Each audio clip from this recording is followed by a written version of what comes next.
Hi, it's Neil Walters of neilsvideos.com. Today I want to show you my TownStar layout for uniforms that I did this week. I'm nowhere near the top 100, but I thought I'd show you what I did anyway. And I opened the game here on a different computer. Actually, what I've been doing lately, I run it on my old one of my old laptops, which is running Unix. And I just don't want to burden my main computer with having that program running all day. It eats up a lot of my computer power. And so, I'm on my main computer now so I can record the video. And I noticed that I haven't collected my rewards for today. And you need to do that before the day's over. So it's a good thing I actually came here to do that. Once you've earned your rewards, you actually have to refresh the game before you can collect them. So you have to hit the refresh button in the browser. I don't know why. Maybe they'll fix that in the future. So this week, I ended up here in the mountains with two mountains. And I didn't try any of the mining features yet. I've never done mining yet. This is only my second week, I believe, to try uniforms. You can see here I've got this is game money here. The $68 million, of course, is just within the game. So, we have the coins we earn and they have a dollar value, but this is just the game value. And by the way, I'm going to give some basic hints as well as advanced tips here. If you hold down your right mouse button, you can rotate. I'm just rotating my wrist now. And basically, I've been kind of used to having my city in this type of view here. Anyway, so there we go. Let me center it and then I'll come back. So a minute ago, you saw I earned 41 coins, town coins, and that's because of my NFTs. I have the Express Depot, and apparently you get that when you become a gold member, which is $50. And then I have my rare water tower here. And then here I have I think it's a rare wheat stand. And as I said this before in many other videos, this game is all about balancing things. And I'm also running, I showed you how to do the autosell script recently in another video. And another script that same company has is this little monitor over here. So you can see, of course, I just refreshed my screen, so most everything's empty. But you can see in the last so many minutes since I refreshed my screen, it's made six feeds, 4 woods, and so on. Recently, I did a video on how to switch between servers. You basically have the competition server, and then you have the non-competition servers. So the competition goes from Tuesday at 11 a.m. Central Time to, we have 8 hours left today. So that would be 10 p.m. Central Time on Sunday.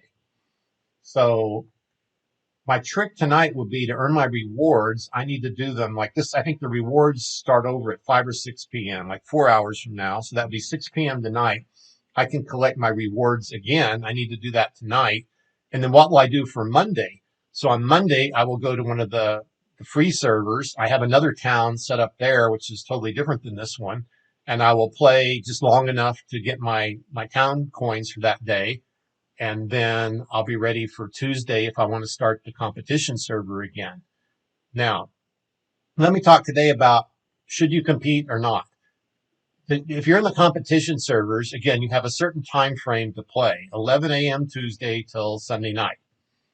And I'm developing my own theory on that. I'm not going to say it's not fair, but the game is kind of rigged. So first of all, you need to get a good location. I was going to try to get 2 rivers this time. And actually, I thought I was on 1 river and 1 mountain, but I ended up being on 2 mountains. And that was just my own stupid fault. If you have rivers in your town, you will be able to water things better. So you can see here, all these ponds I have, a lot of those I wouldn't need if I was next to a river. And so instead of having all those ponds, I would have more squares on the game board to do things like uniforms and grow crops and that kind of thing. So if you want to be in the top 100, that means you have to be at your computer like at 11 a.m. on Tuesday Central Time or whatever time zone part of the world you're in. And then you have to go get your city, and you want to get usually at least 1 or 2 rivers, unless depends on what kind of game you're playing. But you want a highly desirable location, and you want to be close to a city where you can sell things. Okay, so in this game, I was fairly close to a city, but I was in these mountains. And if you can't do that, you're going to have a less than perfect starting point. Now, I have this idea again running in my mind that basically you've heard of the compound value of money, right? If you put money in a savings account, $1,000 a month or something, starting when you're age 20, by the time you're 60, you'll probably have $2 or $3 million. That's okay. That was in the days when savings accounts used to pay interest, which today they basically don't. But anyway, if you invest your money at say 5 or 10%, over 30, 40 years, it compounds. Oh, by the way, there's the auto sell script running right now. And I did a separate video on how to install that. I don't think you can win without the auto sell script. But back to compounding money is you have to start early and it has to compound over and over and over. So if you're not available on Tuesdays, like if you have a job, like you work from 8 to 5, you you can't start the game then until like either at noon that day when you're off for lunch or after 5 when you get home, maybe 6 o'clock if you have a commute to work. And so if you don't start the game till 6 o'clock Tuesday, in my opinion, you probably already lost as far as being in the top 100. Okay. And so you really need in that first at least 8 to 24 hours of the game, you need to do a lot of stuff and spend a lot of time in the game. The game is one of those things where lots of times you click on things and then you can kind of let it run for 5 or 10 minutes. And I've given this trick before in a prior video. I want to show you what I do lots of times. I have this device from Amazon. I'm going to say her name in a minute, and I'm going to use her to set timers. So I'll do this. Alexa, set a timer for 5 minutes to turn off electricity. Turn off electricity timer, 5 minutes. So I don't know if you could hear her, but she just confirmed. So she's going to make a 5-minute timer. And like sometimes I'll turn on my batteries over here to make my power plant make batteries. And then I have too many batteries, so I need to turn it off. So I use those timers to kind of keep reminding me of what to do. And it's nice not to have a timer at my desk. It's nice to have that audio feature to be able to do that. Now you can find out what position you're in the game by clicking this little circle up here. I don't know what they call it. So right now you can see I'm position 818, 818. And I believe right now you need to be in the top 100 to earn coins in the competition. So I can't imagine how, as a normal working person, that I could be in the top 100. I'm just going to be honest, right? I don't see how that's going to happen. I could keep improving my game and improving my game, but if you have a life, I don't see how that's going to happen. And that reminds me of something else I want to share with you. I watched this movie last night. It was called King Richard with Will Smith. It was on HBO Max. And what it was a father who lived in Compton who had 5 girls. And he came up with a plan of how to make them super tennis stars. And I don't follow tennis or hardly any real sports in life, so I never even heard of them. But apparently they're super, super famous in the tennis world. And so at least 2 of his daughters became the top 2 players of tennis in the world. And one of them won the Wimbledon, I don't know, at least 2 or 5 times. And the other one was supposedly even better than her. And so the whole movie was about how he pushed and how he drove them and how he took them to practice every day and all that. And, there's some idea in the movie about how hard you want to push your kids to become that position. But he did it, they did it, and, now they're very successful. And so it's a pretty good movie. I enjoyed it. So the question is, do you want to push yourself to be in that top 100 position? And then the rewards, maybe not be that great after all. And one of the points in that movie was if they didn't get the right coaches at the right age, they would never achieve those results. So here, if this is current, I just search for TownStar reward structure. And this is the current ranks. So I guess it's still the top 400. I think this could change from week to week. So you'll make sure, first of all, you're looking at the right chart. And I don't have time to research further, but I'm assuming this is the current payout. And that means that if you came out with between positions 300 to 400, you would earn 200 Gala coins. Now, you can hear over there, Alexa's telling me my time is up. Alexa, stop. So that was that timer we were just talking about. 5 minutes can go really fast when you're doing things, right? So again, these are not in dollars. These are in coins. So we need to go check the price of Gala. And it's about 45 cents right now, 44.6.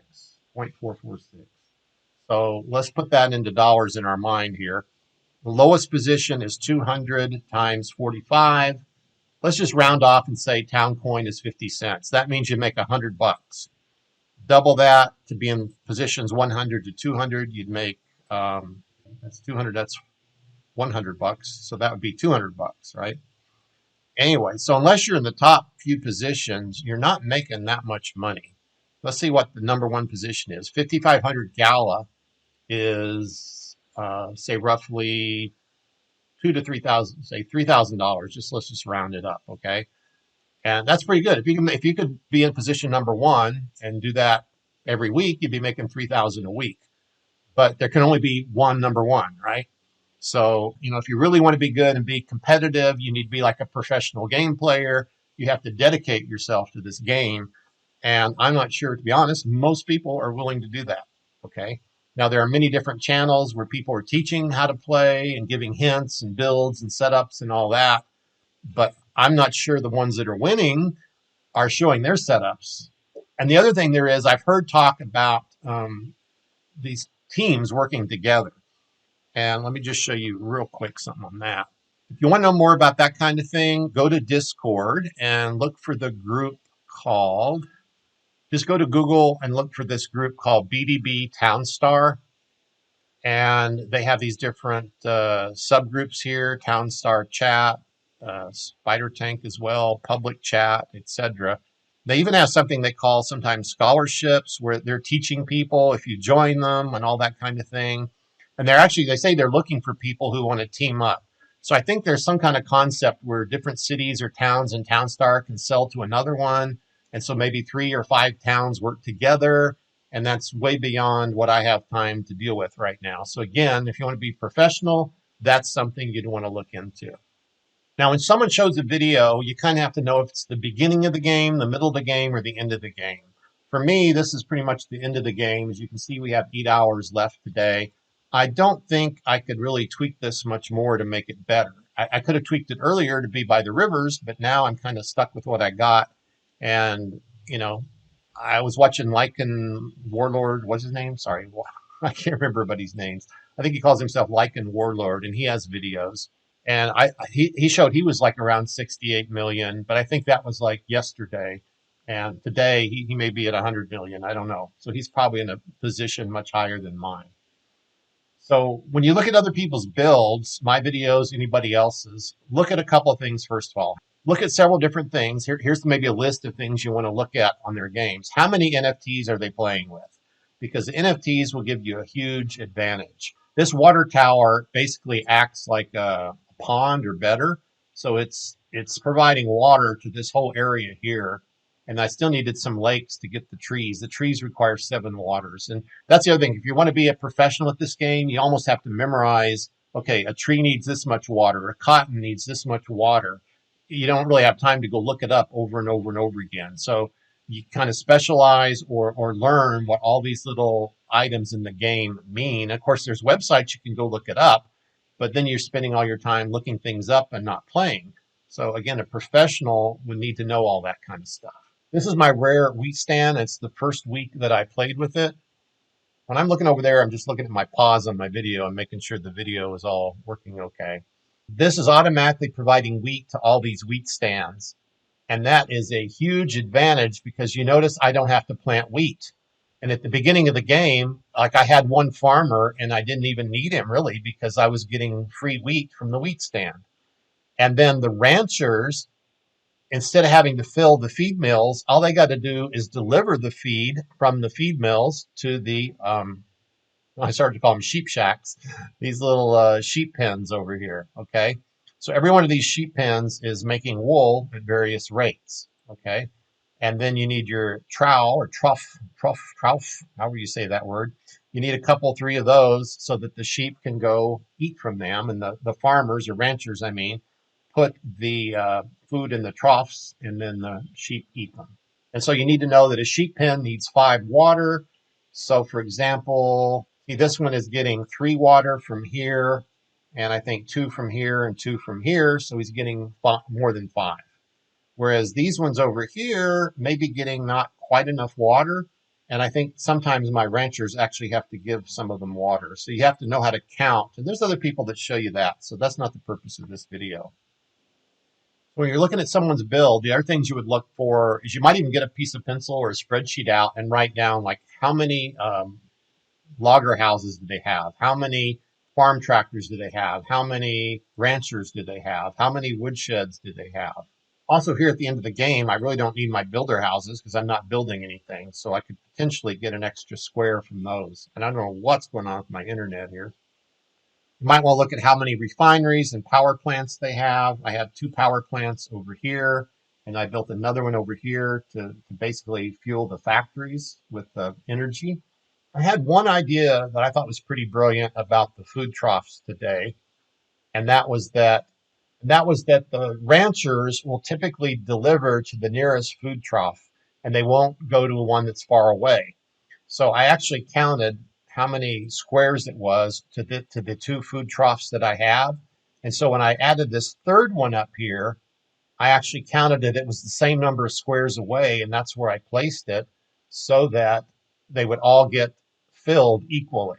And so that's something I've been trying to figure out in my last few games is the balance between how many feed mills do you have, how many troughs do you have versus how many sheep pens.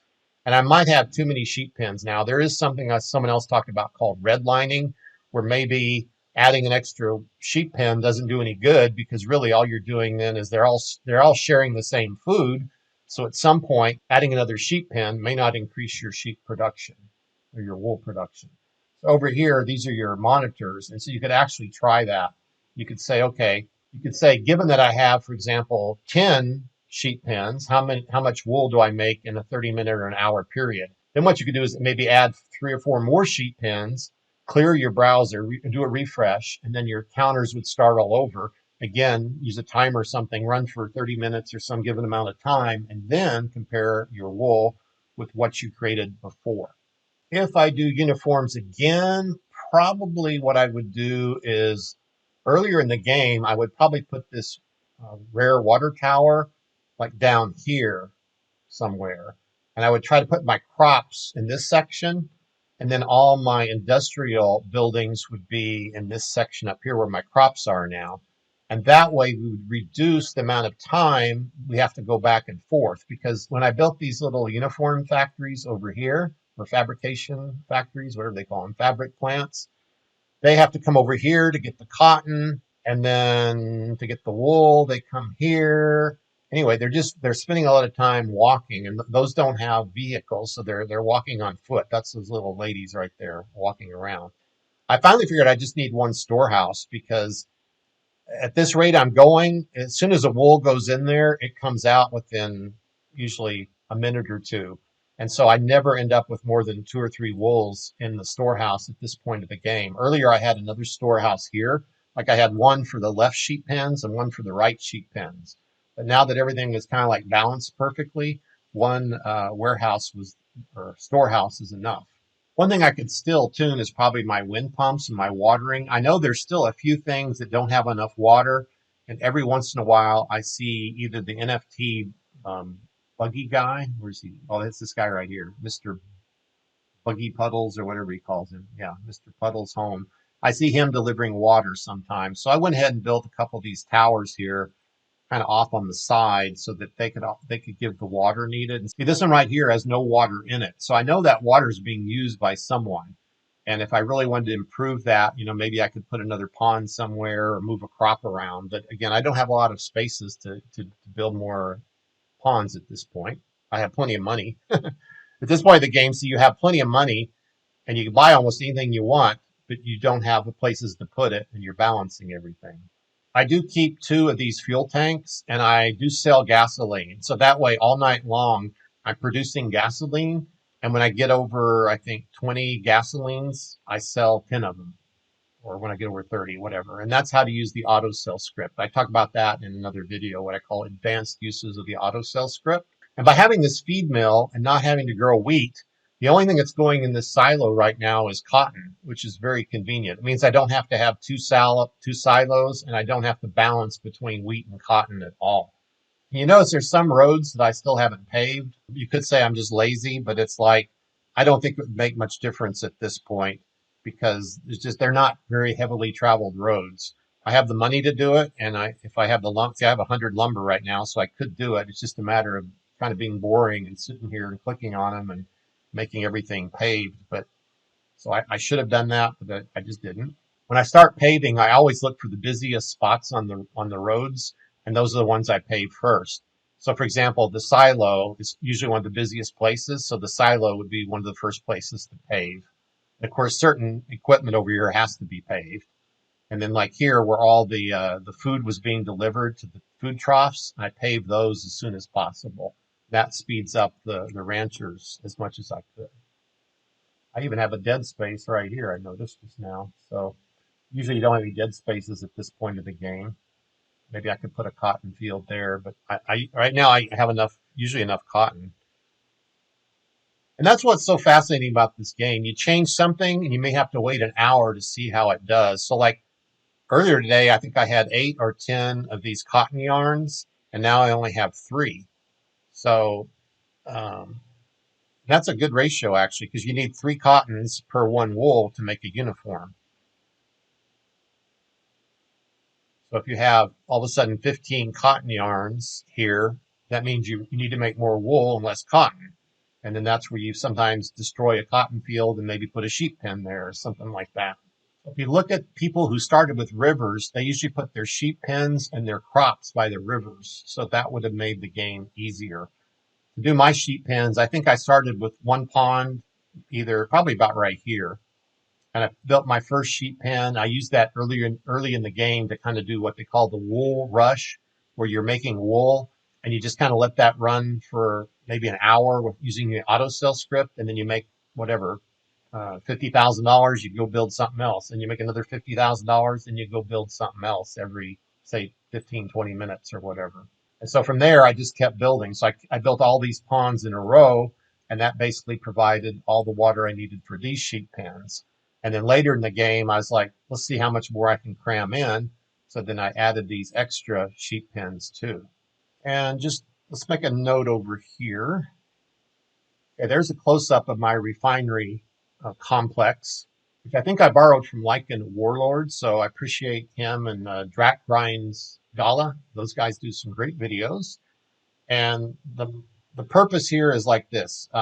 This guy is generating gasoline, which needs 6 energy. So he needs 2 power plants, basically 1 on each side, to give him the 6 energy. So you never have to worry about energy after that. Then this guy here, he only needs to make petroleum, he only needs 2 energy.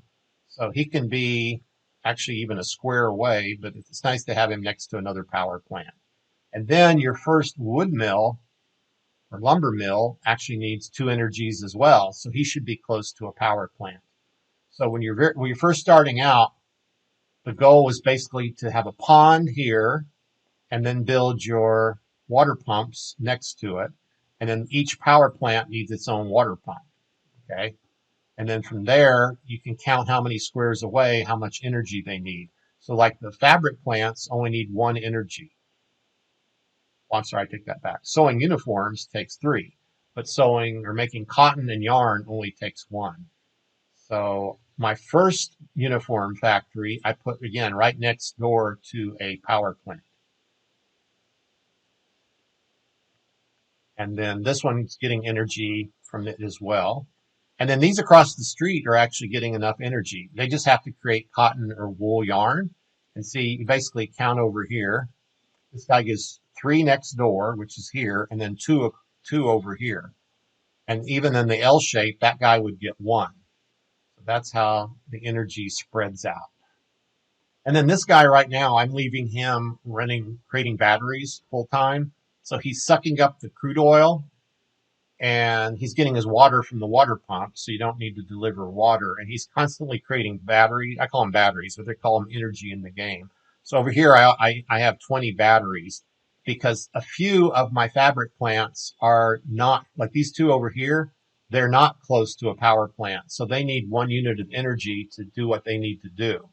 So again, I'm using the auto sell scripts to basically, if I ever get up to say 30 batteries, I sell 10 of them so that I still have 20 left, something to that effect.